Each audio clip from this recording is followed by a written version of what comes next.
Thank you everyone so much for joining for this artist talk about at home. I'm Alex Senycia.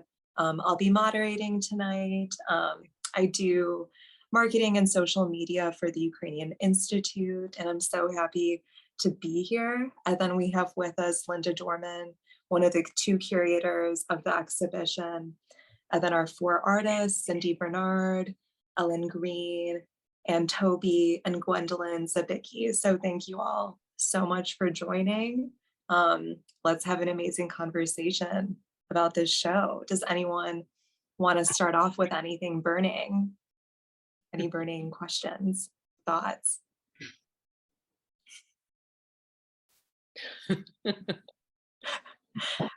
I could, oh, go ahead. That and Teddy and I have been in that's called At Home. And I didn't even realize that until the show had been up for a couple of weeks. And I was like, oh, it's just so familiar, it's just so comfortable. And then I realized, like, oh no, wait, that's why. Wait, say that, repeat that? You and I were in a two-person show at Carthage College, also named At Home. And I had to go back and look and check, and I was like, oh yeah, that's right. Like, oops. I mean, it might not surprise people to know that my resume is peppered with shows that are with the word home. Yeah. I might win the award here for the most shows that have the word home in it. So I was so excited. Stano was asked to curate a show, and he's the one that came up with the concept of at home. And we were coming out of the pandemic, and that was something that he was excited to explore. And he asked if I had ideas for artists, and I said, well, yeah, I've spent the last 2 years at home looking at art on the internet, and following artists whose work that I admire. And that's kind of how I got involved. He wanted a partner in crime in putting the show together.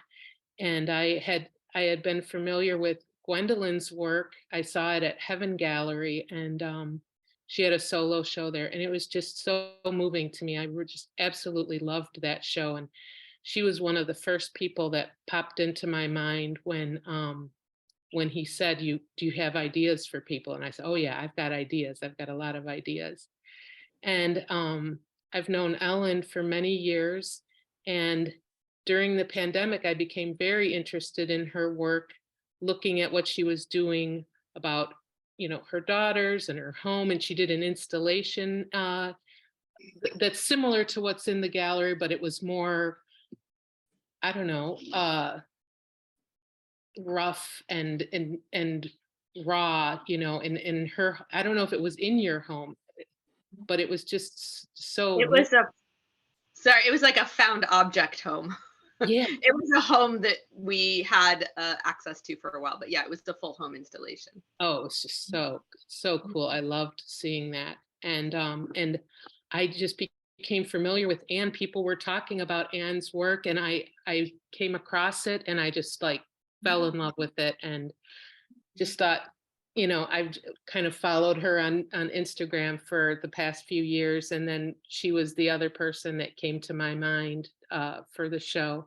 And Stano had a really great relationship with Cindy, and he showed her at 1 after 909. And I think he was building the show around Cindy, because she's the person that he had in mind for the show.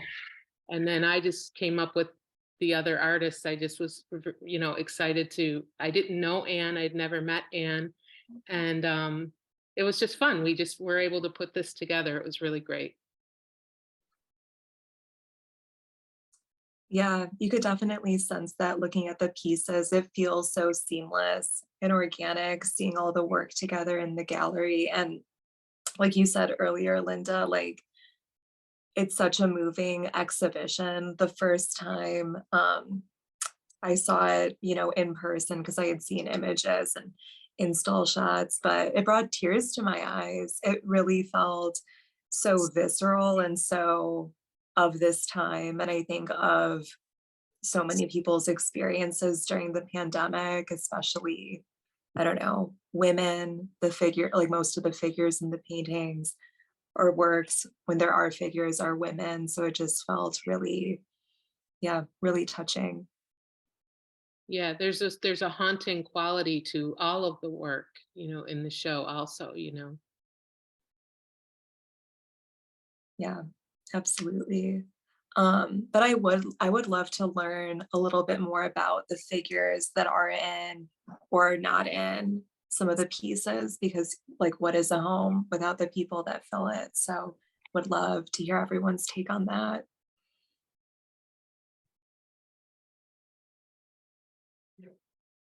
Okay, I'll go first.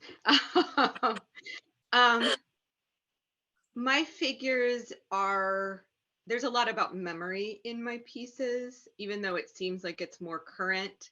Um, there's about three, I think three pieces that were like the most recent self-portraits painted during the pandemic, but everything else was kind of before, and it just kind of speaks to this long-term relationship I've had with this concept of home. Um, and the discomfort that I think I embody in the figures of my paintings, or the discomfort that I try to capture, or the awkwardness and these kind of like interdimensional, maybe family relations. Like sometimes it's like, is this person a ghost? Is this relationship real? Is this space real? Like playing with kind of the doubts and ephemera of memory. It felt like those sensations happened to become really heightened during the pandemic. And so I wasn't actually able to paint. I don't think I would have been able to paint the haunted figure paintings like during the pandemic, but they just so happened to kind of continue, be part. The pandemic just heightened like a continuous conversation I'm still having with the figure, and specifically the uh, figures within home spaces. And what does that mean to be a creator inside of almost like a dollhouse space, where it's like there's a certain expectation of performance or relationships, the way it should look versus the actual experience of that. So it's kind of how I think of the figures. And I'm always about 10 to 15 years behind. So my children are much older than they are depicted in the pictures. So I put a lot of distance between myself and some of the figures also that I depict, even though they are my intimate families. It's about a potential imagined, or at least separate by a lot of years. I do think it's cool though that we are doing this virtually in our own homes or, studio spaces, kind of wherever we are. I was hoping we could do this in person, but maybe it is better and more true to the exhibition doing it this way. Ellen, Yeah. I have a question for you about your figures, and maybe if I had done more research, I would answer this myself, which I apologize, but just I'm wondering with the way the setups in your paintings with the figures, and I know they're your kids often, is that correct? That's correct, right? And you are a subject. Are these, do you work, this is just a very basic question, or do you work from photographs, or do you set these scenes up and then photograph them and then work from them, or is there some kind of like life like observational work happening in your paintings? Just out of curiosity. That's a great question. Actually, I probably have that question for all of us, right? For how we do these, how we build Well, I these. think for some, like for me, I think it's fairly obvious that I'm not working from life or any observation, but like in your case, and in Gwen's case, I think there's a just given the amount of media we look at and how many images we use, and I know I use images for my work, how much we're saturated with images, and artists are often working from images. Like how often is you work from observation versus a photograph, or how those two are integrated in your paintings is interesting to me. Yeah, thank you for that question. It's mostly all from photographs. Yeah, and kind of I'll digitally collage bits and pieces of photographs, sometimes as a reference, but other times it's all just pieced kind of together. And is that a very time consuming part of your practice? Like, is that something that takes equal parts to the painting, getting the setups created and the photographs, or is that a quicker process for you? Yeah, it's pretty rough, the digital setups. that I use. So I think I try to make that part as quick as possible. I just need enough to kind of hang an idea on, and then I can fill in a lot from imagination as well. But definitely like the faces, the bodies, the rooms are pretty imagined. And the wallpaper reference, it's all hodgepodge, very rough, and then it just kind of comes together through the course of the painting.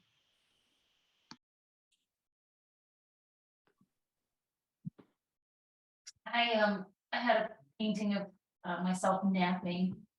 It's the back of my head. There's a bun. But I used my husband Jason as a model. I did body under the blanket, and then I just sort of grafted my head on there. But you can't really tell. You know, it's just a lumpy body. It's not. Doesn't really look like masculine or anything.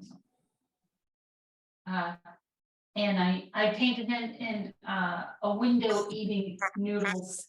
And that was actually a combination of things. I was taking a lot of walks at night, and as a lot of us were, and just peering in people's windows and just catching glimpses of things. And yeah, just that gesture of like, we've all done it.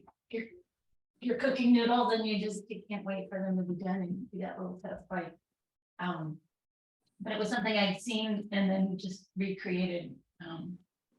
It's someone else's windows, but it's my partner and kitchen. But I used to do that a lot. I used to paint from like outside at night, and no one ever complained, no one ever bothered me or asked me what I was doing. I think I'm just like a very non-threatening presence. I think it helps I'm female, and probably also that I'm white, because like it would be probably someone maybe would have called it a person of color or male for sure, looking around in people's windows. There's a photo of me, or not a photo, a painting of me doing a naked cartwheel, because I think we all got like just a little crazy in the pandemic. And I had these beautiful doors that I wanted to paint. And originally they wanted them open a little bit, and originally I just wanted to have a butt in there. So I was like, what do I put in this little crack, the little crack between the doors? And I wanted it to be like just like a perfect butt. And I Jason to pose for me. I was like, my husband, I was like, Jason, oh, you paint your butt. And he's like, no, I can't paint my butt. Everyone will know it's me. I won't be able to see that. So then I was like, all right, well, like I just couldn't find anybody to pose naked for me. So I just used myself. Did a bunch of cartwheels and working photos, photos from life. I have a bunch of mirrors in the basement. And so it's kind of, and then also like, took a couple liberties, like, I'll make my butt look extra cute. Extra. But actually, a friend of mine who came to the show, she's like, she want a butt. Yeah, it was a mix photos and life. What was the other one? Oh, and there's a painting of my sister, blow drying her hair. She stayed with us for a couple of weeks during the pandemic. She just kind of hunkered down with us. And it was so great having her around. I think I told Ken about this. It was like, it reminded me of Christmas break when we were kids and in school. We, just went to the playground and with my daughter and hung out and had meals together and laughed. And I cried when she left because it was really sad. I loved having her around. But there just this moment of her like drying her hair, it was a fun set of like textures and surfaces, the little hot coils in the hair dryer and the hair moving and the nubby bath mat, and it was all surfaces and textures and things I wanted to paint. But yeah, someone else talk now. To answer the question, I think Anne's question that we decided to give to everyone about just like process. For the work that's in the show, I was doing a lot of digital like mock-ups, but that work's a few years older. So I really changed my process recently.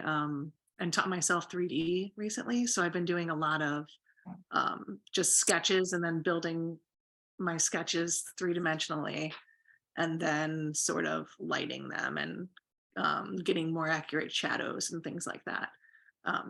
So that's basically what I've been doing lately in terms of process. Cindy, when you say you're building them three-dimensionally, is that on the computer? Yeah, I've been using just like a free program. Yeah, just like learning through with like tutorials and things like that. Frustrating, but it's paying off. So Seems like it, yeah.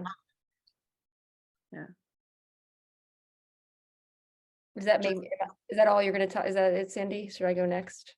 yes, you can go, Anne. Do you want to talk about your subject matter or anything, or before I? Well, I thought we were just answering the one. Oh, okay, my question, okay, so, yeah, my process is much more analog. I mean, I honestly always feel like in these types of group exhibitions, I stand out a little bit because I don't have a like what I feel like is a very traditional painting practice. I actually build the paintings kind of layer by layer. I usually do lay down paint first and build a sort of an architectural space, but it's very flat.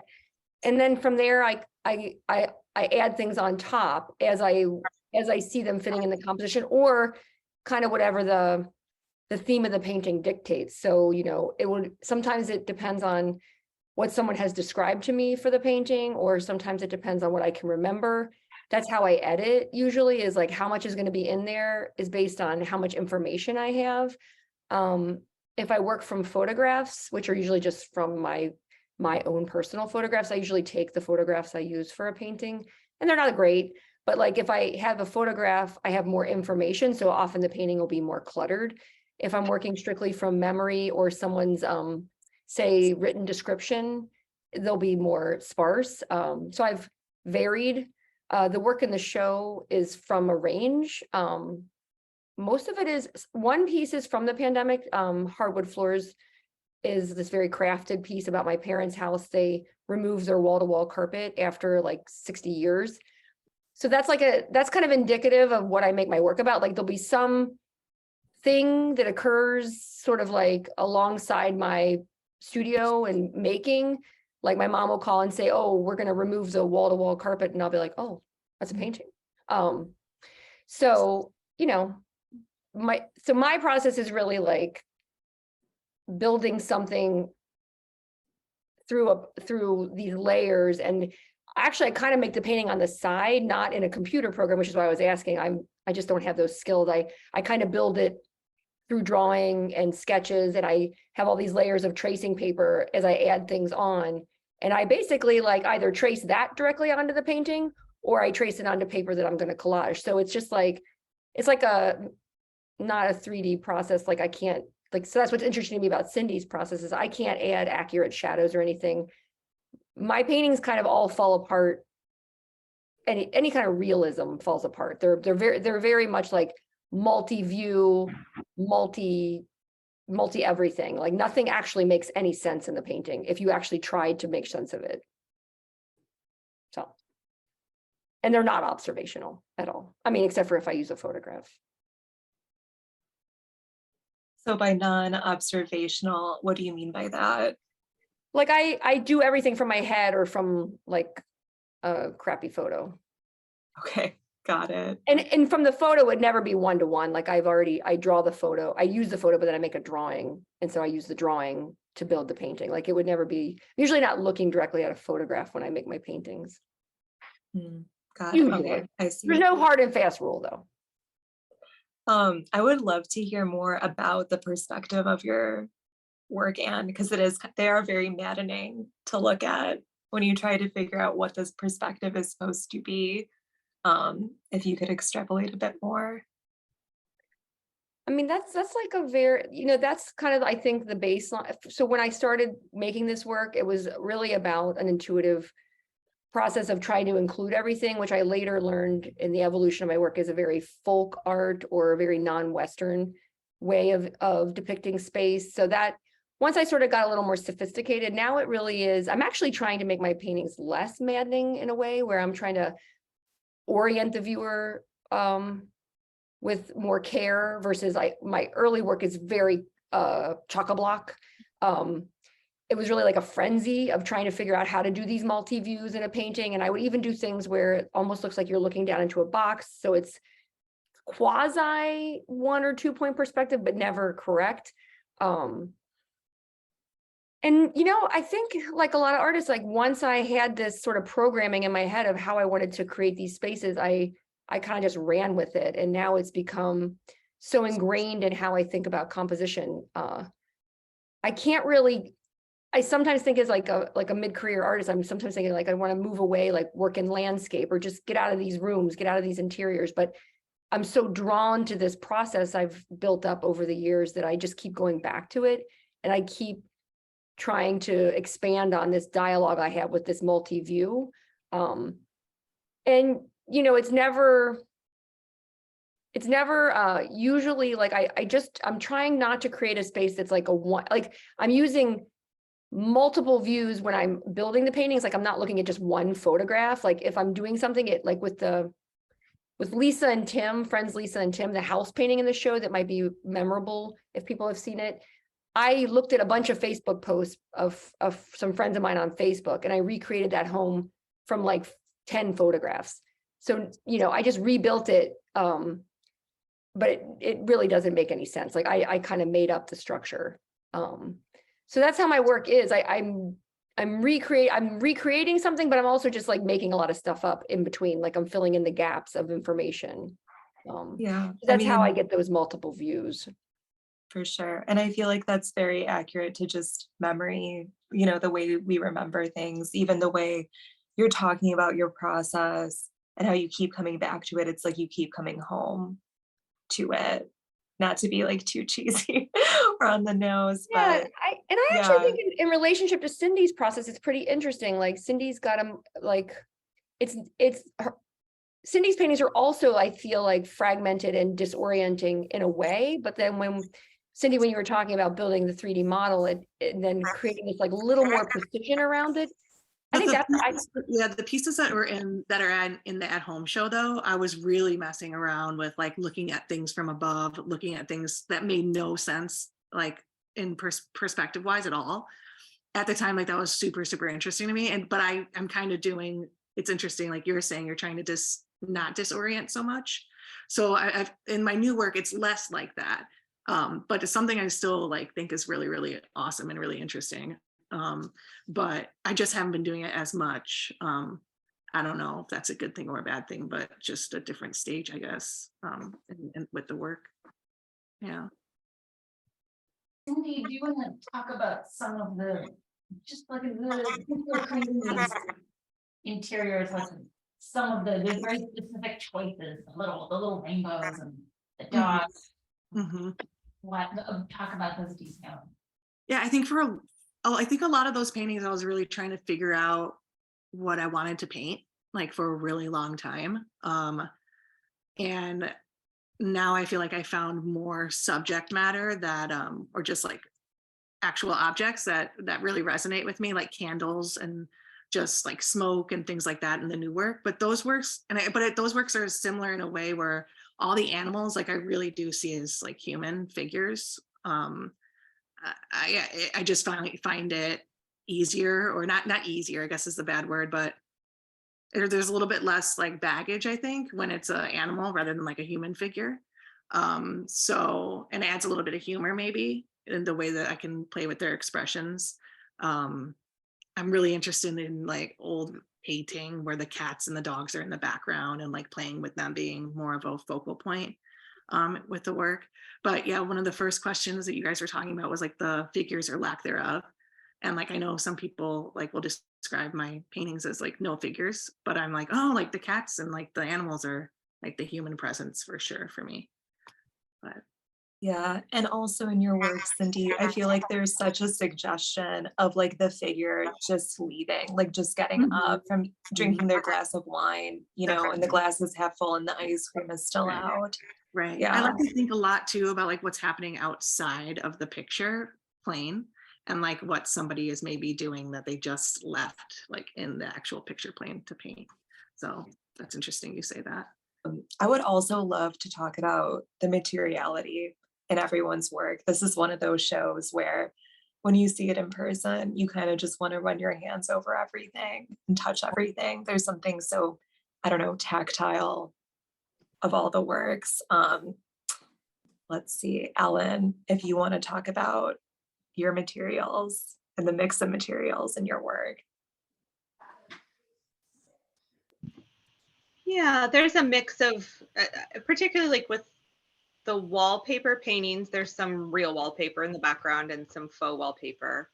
And then in terms of like the installation objects, there's a lot of different textures. And I tried to capture like a full essence of the home. So that's why there's fabric from clothing and toys and maybe kind of discarded decorations or other kind of like shoes, lace, just the ephemera of life that kind of surrounds and informs the paintings. I think it's so important because I've never been able to extract the paintings from the environment in which they're made. So I think that's how the paintings have kind of bled into installation or lent themselves to installations, because the work just was made in the midst of such a rich chaos of living. And that was somehow like, I couldn't just, the paintings stand on their own, I'm sure most people would argue. But again, for me as a maker,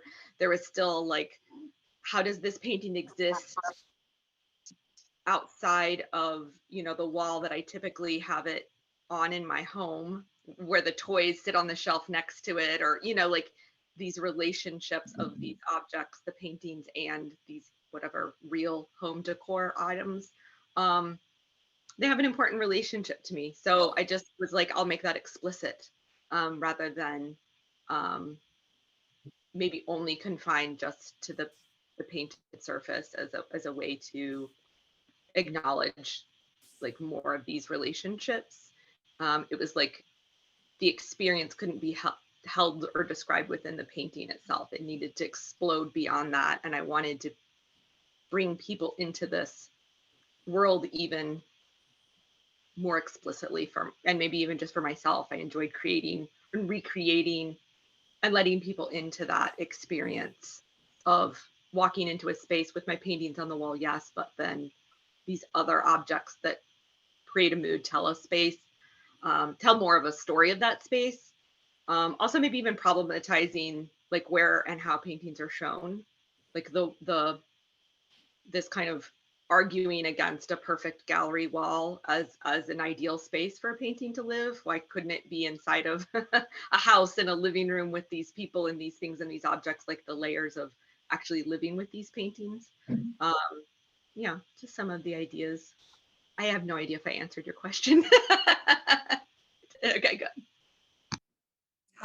Take it as a suggestion. This conversation can go in any direction. So that was great.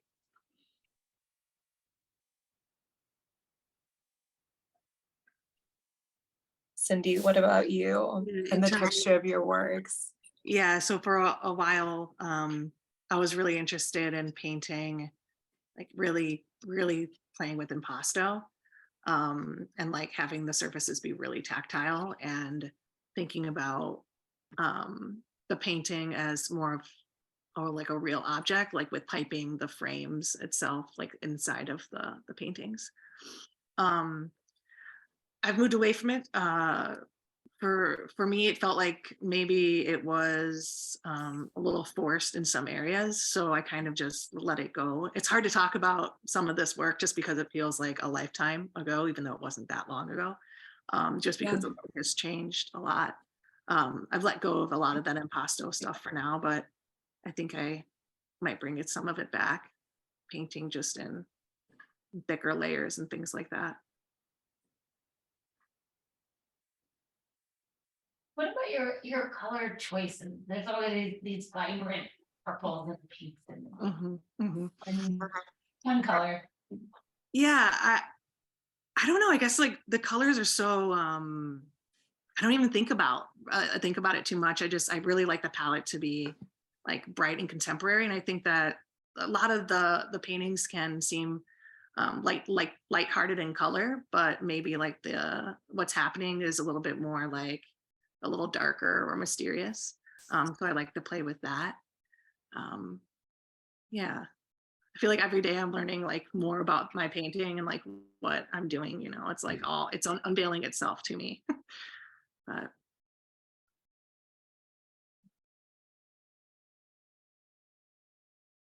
Well, I mean, I guess I could pick up there, whereas I've often had conversations about my work not having a mood or an emotion. Like my work is actually on some levels devoid, certain work is devoid of like any kind of like indication of how you're supposed to experience it emotionally. It's almost like they're inventories, which I've agreed with and disagreed with in my mind. And also in terms of my surfaces, this is something that for me as a like having worked in my like along these lines for a long time, I've been a little frustrated sometimes with the framing of my work as these kind of like dollhouse like situations where, often I feel the work is about very specific like pinpoints certain things about either like taste or culture or class, and I'm trying to sort of showcase that in the work and kind of draw it out without offering an opinion about it. But so I've often felt a little frustrated that people think my work is like cute. So that's been, something for me that I've always sort of battling in the conversation. But like I often use, like Cindy's talking about using the piping in the early work and then having swept that away. Like I toggle between, I use paper collage. I'll even use craft things like flocking. Sometimes in some paintings, not so recently, I've used yarn. I'll add things to the surface. And some paintings are just straight up painting. There'll be no additives or like extra outside mixed media elements. It just really depends on the theme that I'm working on. Like if it's a craftier theme, I'll make it crafty, like hardwood floors. But if it's more about, the interiority of the painting, like the work that the two early, like more recent works in the show where I'm actually on the couch in the work, that's all just painting. Like I didn't see any reason to add anything there. Like it wasn't about this kitschy, crafty, because I often return to my mother's like my main muse, and she's like she embodies sort of this kitschy, knick-knacky space where I go to that. That's like my safe space. Like I want to be in a place with a lot of knickknacks. But like I don't always want that in my work. So I don't know. I don't like the surface is important, but it's really about the subject matter. So if the subject matter is crafty, the painting will be crafty. If the subject matter is not crafty, I'll strip that all out and I'll just use painting to convey what it is I'm trying to think about in the work. So I just toggle back and forth.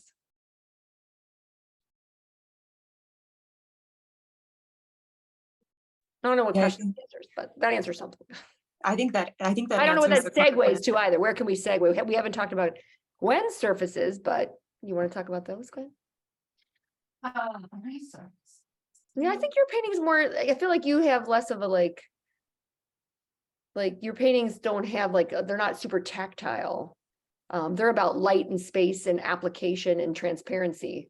So it's like almost like the other end of me. Like I don't have any of that in my work. I have no light, space, and transparency in my work, usually. Yeah.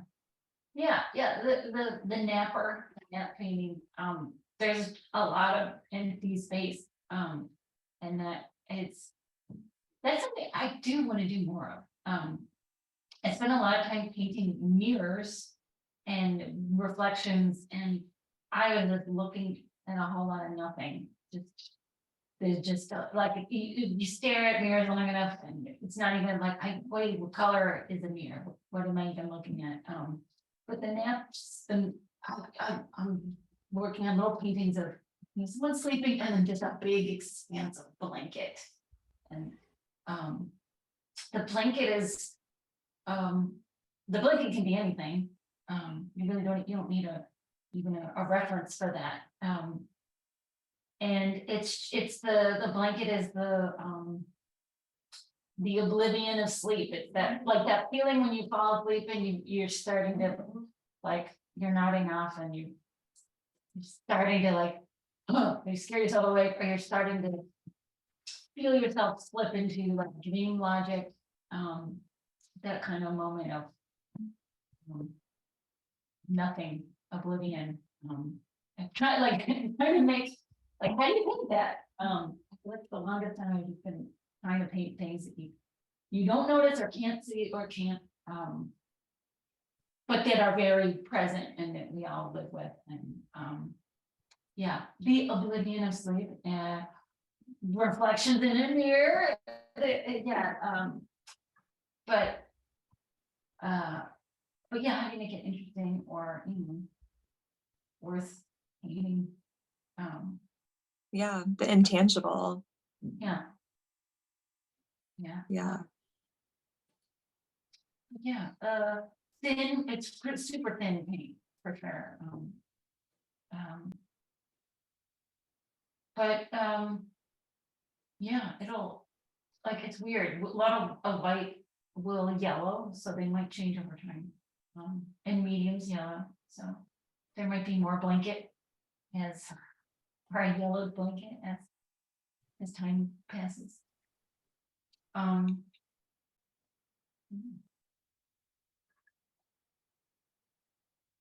thoughts? Well, I think we could open it up to questions from our viewers. If anyone wants to drop a question in the chat, or even if you want to come off mute and ask anything. Okay, looks like Paula had a question. Okay, she is asking if y'all can talk about your relationship to architecture.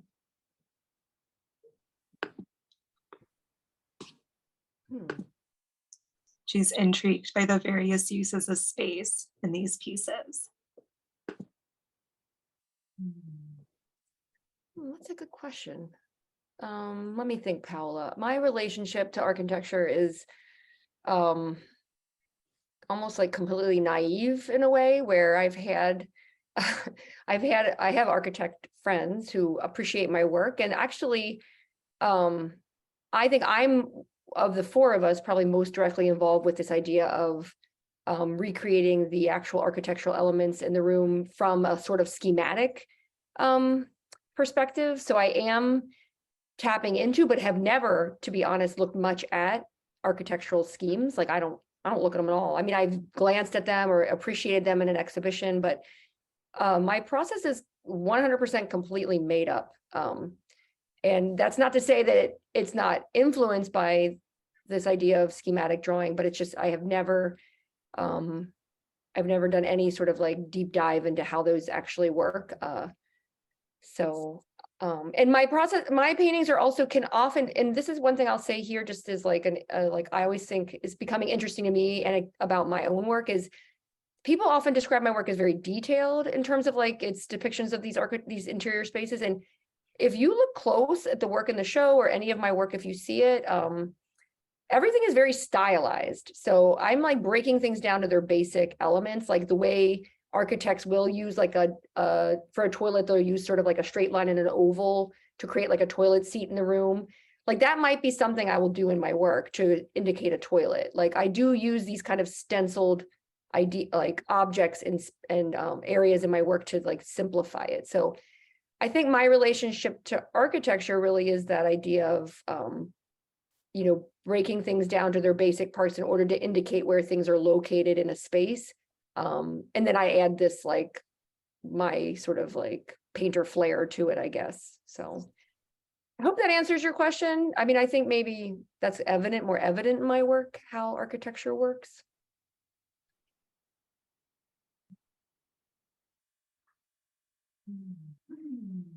I don't know if it's relevant to the other painters or. Yeah, well, I have a personal obsession with architecture in that it's a container, and a container for, hey, Tom. I've been listening. Like one of my favorite hobbies is watching abandoned architecture YouTube videos, like where abandoned adventurers like go and show you the insides of these amazing, sometimes like either perfectly decayed or perfectly preserved spaces. And I I'm obsessed with doll houses and a stage and a container and the way architecture holds memory and objects that we kind of carry with us more. And then these architectural husks are more just like a platform. So I guess that's a conceptual way to look at architecture, but I'm obsessed with looking at it all the time, thinking about it, thinking of inhabiting different spaces and how that feels, and thinking about what I'm asking the viewer to come into in terms of my own space. So yeah, it's fun to think about. Thanks, think- Ellen. Tom has a question.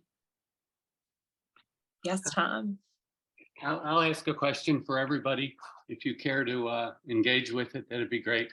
So this goes out to everybody. Has anybody painted their painting and then sat with it for quite some time and then were really struck emotionally by the painting, or psychologically, or maybe nostalgically, or something like that, where it really hit a chord that you haven't really that it hadn't really shined out like that to you before, and then it spurred on further paintings, like going after something like that?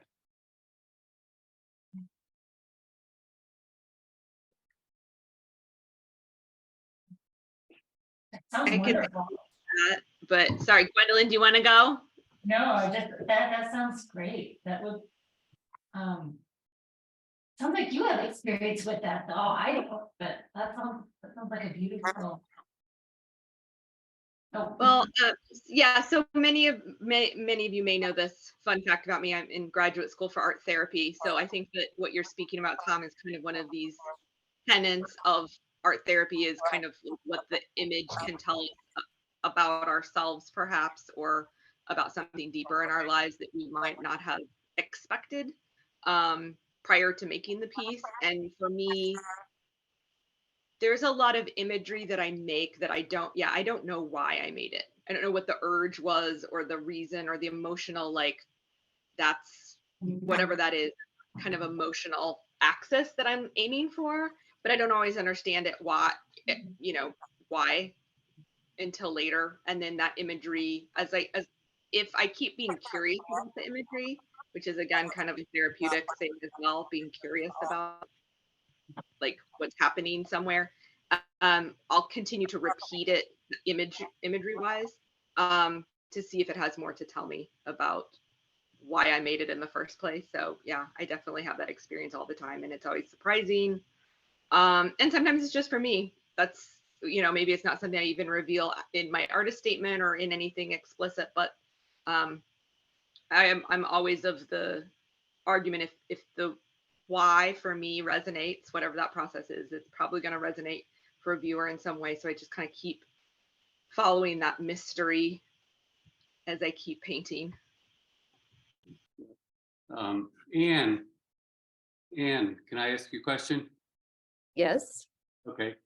So by me saying that, I was also hoping to spur something out of you, because I think when I look at your paintings and then I identify with certain kinds of nostalgic items or something like that, it triggers, emotional thoughts in my head.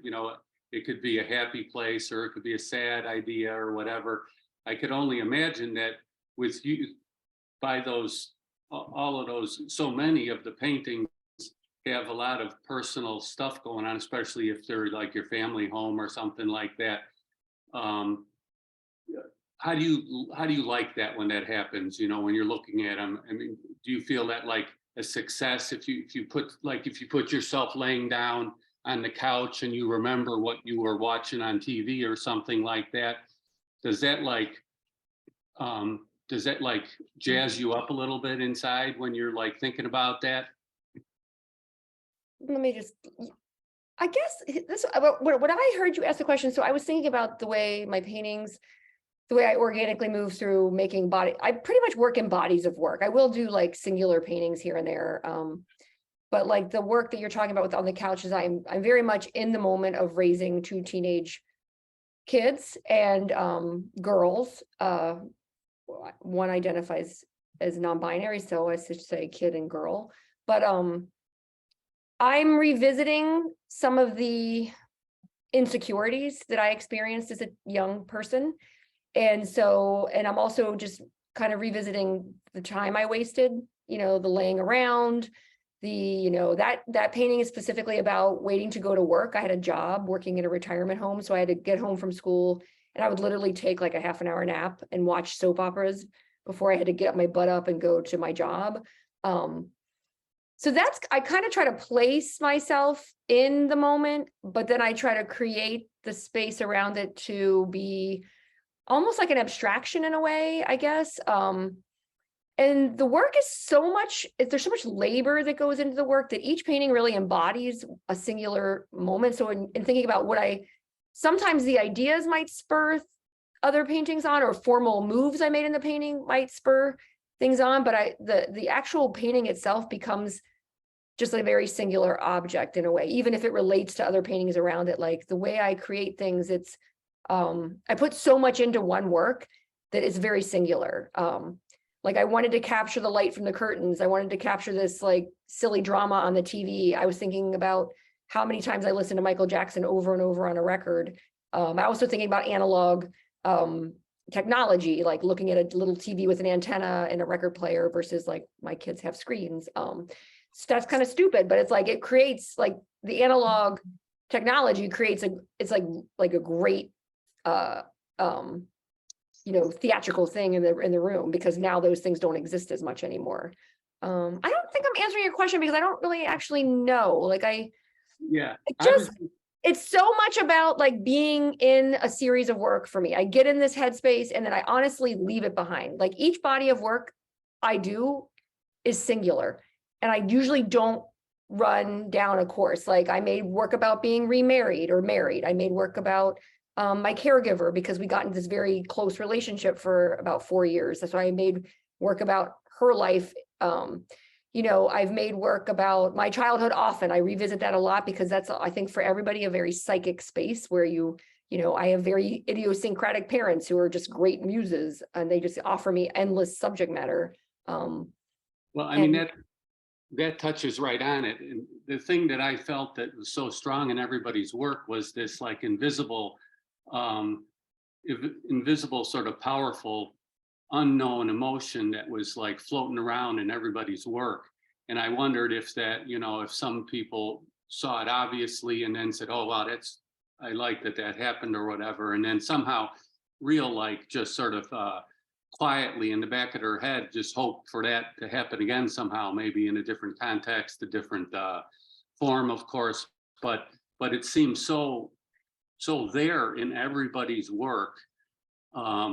And it's very strong floating thing that some sort of significant form or something that's in everybody's work that happens, for me at least, happens to be tied to something really, invisible psychological thing that's in the paintings. And even your paintings, considering, you say they're like real crafty and people say that and all that stuff. And there's a lot of like technical ability in your in your paintings or in your work that could like sort of shroud that, but it doesn't. It like really comes out. Muted because my kids were. I agree. So I'll say I think I could talk about each of the artists in the show in the way that I think their emotions shine through in the work in this very specific ways. Some of them are more like realistically driven. Some of them are, I feel like with Cindy's work, I feel like it's almost like I'm in a seance, like I'm in this elevated space where I'm experiencing sort of a spiritual, but it's like, I think it's similar to my work. It's like, but there's like a humor to it. There's like a sides, like, I'm talking about things, but I'm also using that moment to create this incredibly rich painting full of patterns and light and goofy objects, and letting all of that stuff come to play. Like for me, it gets distilled down to the formal possibilities of a memory or of an experience. Like, what can I do with this to change it up in a way that makes it a really interesting picture? It makes it worthy of being a painting, I guess, The way you do it is wonderful. You're almost like seduced into looking at all the pattern, and then you're just lucky to experience all that other stuff behind it. Yeah, Cindy, you've come off mute a couple times. I know I was gonna say something, but I'm not good at interjecting, so. I'm I just- interjecting. I want to hear what you have to Honestly, say. I don't even remember what it was. I remember the first question that Tom asked was something about,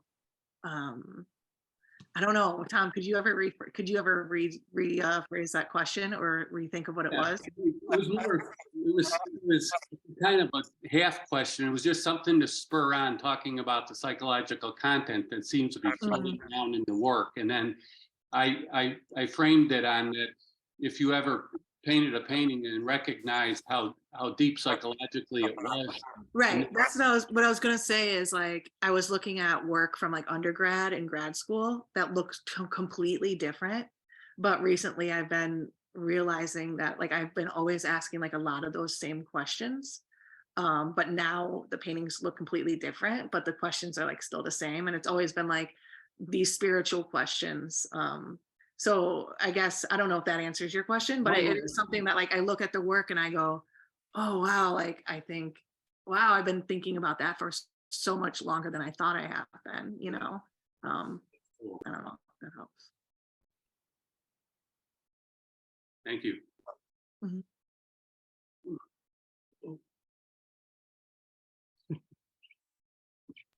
Yeah, and I feel like that's kind of the magic of the show that Tom was referencing, because I think like our homes, our childhoods are things that like we never get over. Like they've shaped us and created us in certain ways, like, through those environments and experiences. And it's like I don't know, those are the questions we ask throughout our whole lives, which is why I think this exhibition hits so hard, because it's unavoidable once you're in front of the work to put yourself in there, to like, see your mother in the figure who's sleeping in the bed in Gwendolyn's work, or, to feel like Cindy, one of your paintings is your living room, or that's my pet.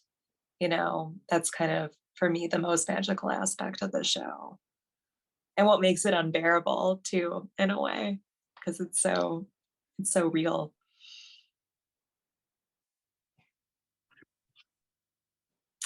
Anyone want to say anything in closing? We have about 4 minutes left, so I think let's wrap it up.